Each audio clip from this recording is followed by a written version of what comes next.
Hello everyone, আমি Sanchita and welcome back to my channel stylish Sanchita. আগের ব্লগে তো তোমরা দেখলেই আমরা পুরীতে এসেছি আর এখন রয়েছি হোটেল মেফেয়ার।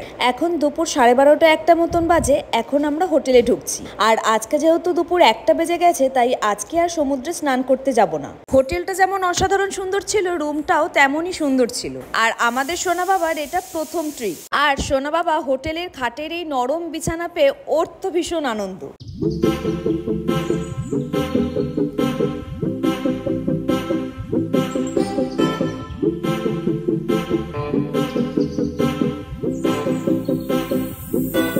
আমার সোনা বাবার এরকম খাটে আনন্দ করা দেখে আমাদের নিজেদেরও ছোটবেলার কথা মনে পড়ে গেল। বাড়িতে সোনা বাবা খাটে এক মুহূর্ত থাকবে না, ওকে মেঝেতে নামিয়ে দিতে হবে। আর পুরীতে 3 দিন ধরে খাটেই থেকে গেল। সুপ্রতিম সবাইকে ফোন করে জানাচ্ছিল যে আমরা পুরী এসে গেছি, আর আমি রুমটা একটুখানি ঘুরে ঘুরে দেখছিলাম। আর এই যে রুমের পাশেই একেবারে আছে আমাদের ব্যালকনি, আর এখান দিয়ে সি বিচও দেখা যাচ্ছে। আর বললাম না, এটা স্বর্গদ্বারের থেকে একটু দূরে, তাই সি বিচটা একটু ফাঁকা ফাঁকা।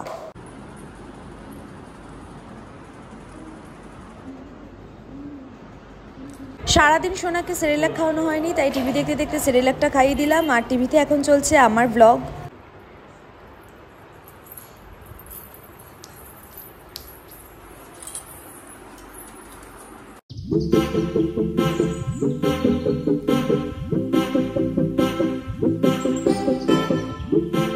এইবারে আমরা যাচ্ছি নিচে লাঞ্চ করতে।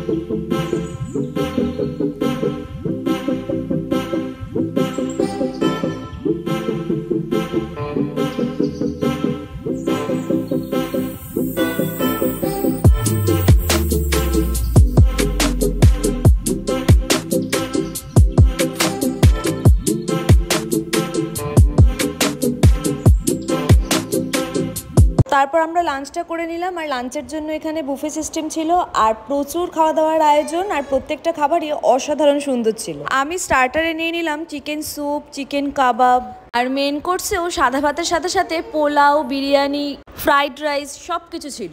সোনা বাবার জন্য এখান থেকেই নিয়ে নিয়েছি ভাত আর ডাল।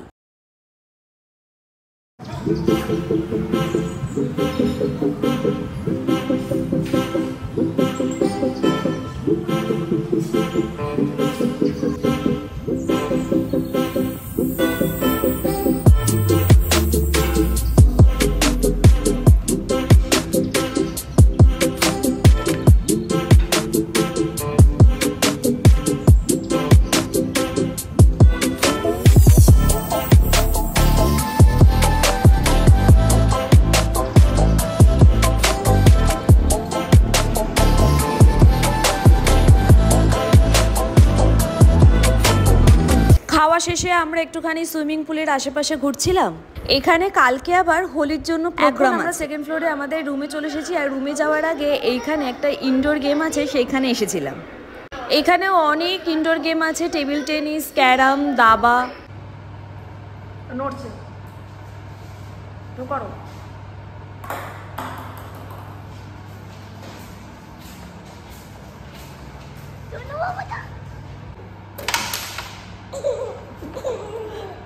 আর সন্ধেবেলা ভাবলাম একটুখানি ঠাকুর দর্শন করে আসি। ছোট বাচ্চা নিয়ে যাব তো ভিড়ের মধ্যে, তাই ভাবছিলাম একটুখানি ভিড়টা কম হলে ছোট বাচ্চাকে নিয়ে গেলে সুবিধা হবে। মোটামুটি খবর পেয়ে জানলাম যে এখন সন্ধে 8টার সময় নাকি জগন্নাথ মন্দিরে প্রায় 2 থেকে 3 লক্ষ ভিড়। তাই সন্ধেবেলা আর মন্দিরে গেলাম না। এখন প্ল্যান আছে আজকেই ভোর 4টের সময় মন্দিরে যাব। তাই অটো করে চলে এলাম স্বর্গদ্বারে।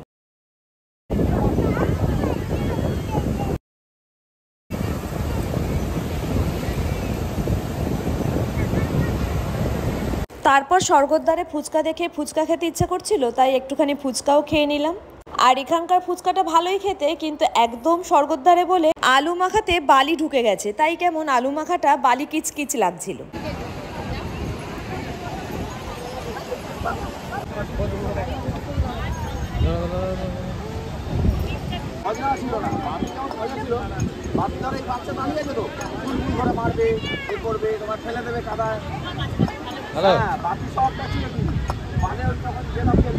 তারপর একটু মার্কেটে ঢুকেছিলাম, আর এইখান থেকে সোনু বাবার জন্য জগন্নাথের ছবি আঁকা একটা টি শার্ট নিয়ে নিলাম। কি জানি মা ছাড়া আমার আবার জামা কাপড় কিনতে ইচ্ছে করে না, মনে হয় ঠকে গেলাম। সোনু বাবার টি শার্টটার দাম নিয়েছে 70 টাকা। তারপর আমার একজন দর্শক বন্ধুর সাথে দেখা হলো, খুব ভালো লাগলো। আজকের মতন ব্লগটা এইটুকুই। যদি ভিডিওটা ভালো লেগে থাকে তাহলে অবশ্যই একটা লাইক করো, আর আমার চ্যানেলকে সাবস্ক্রাইব করতে ভুলো না। টাটা।